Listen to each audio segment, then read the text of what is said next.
Mbica ya aikari makihe mahiũ mao maratathi nĩ ũndũ wa wagi wa irio ikoretwo ikĩyumĩria mĩciĩ-inĩ mĩingĩ ya kaunti ya Garissa, kũrĩa aikari matigĩtwo matarĩ na wĩki amu mwena ũcio ũrerĩkana ndũkoretwo ũkĩamũkĩra mbura kwa ihinda rĩa imera ithano rĩu, ũndũ ũrĩa ũcũngĩrĩirie gũkua kwa mamirioni ma mahiũ. My biggest worry is that the exams are coming and that if we do not do those immediate interventions, my fear is that we'll have a lot of our children missing in school, and for that matter missing the exams. So we'll do our best to save the situation. Ng'aragu ĩrerĩkana ĩgũmĩire andũ matanyihĩire 378 a kaunti ĩyo, na nĩkĩo gavana wa Garissa augĩte nĩ agũkorwo akĩrekereria kĩgĩna kĩa mũigana wa ciringi mirioni 40 nĩguo gũteithĩrĩria kũng'ethanĩra na thĩna ũyũ. As a county government, in addition to whatever we are doing, we will also enhance our support. In fact, I have just committed, despite the current situation that we are in, whereby we are passing through a period of transition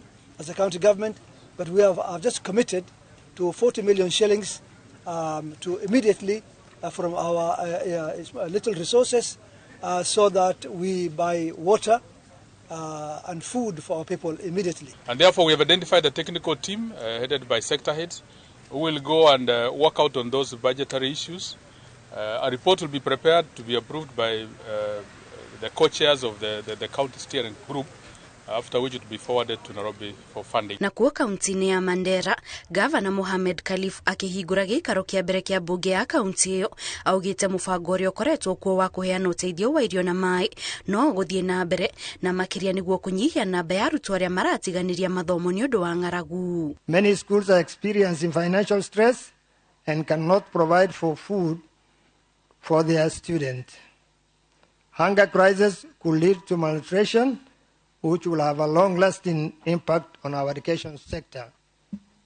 Therefore, there is a need to take urgent contingency measures, including water supply to schools and contemplating food supply. Kũrerĩkana thĩna ũyũ wa ng'aragu ũcũngĩrĩirie ikuũ cia mahiũ matanyihĩire mirioni 1 ma kaunti ya Mandera, na makĩria kuona atĩ mwena ũcio ndwamũkĩrĩte mbura kwa ihinda rĩa mĩaka 2 rĩu. Our economy has been devastated by the drought, and we have lost over 365,000 cattle, 30,000 donkeys, over 500,000 shots, and 160,000 camels for the last 9 months. The monetary value of the livestock we have lost is of 11 billion Kenya shillings, equivalent to our annual allocation from the national government. Thirikari cia kaunti icigũmĩirwo nĩ ng'aragu rĩu irahoya thirikari nene teithĩrĩria harĩ kũng'ethanĩra na thĩna ũyũ mbere ya ũthiĩte na mbere gũthararia mĩtũrĩre ya andũ makĩria, amu kũrerĩkana rĩu andũ matanyihĩire mirioni 3.4 nĩo magũmĩirwo nĩ thĩna ũyũ. Ngĩribotera Inooro TV, njĩtagwo Kate Muthoni.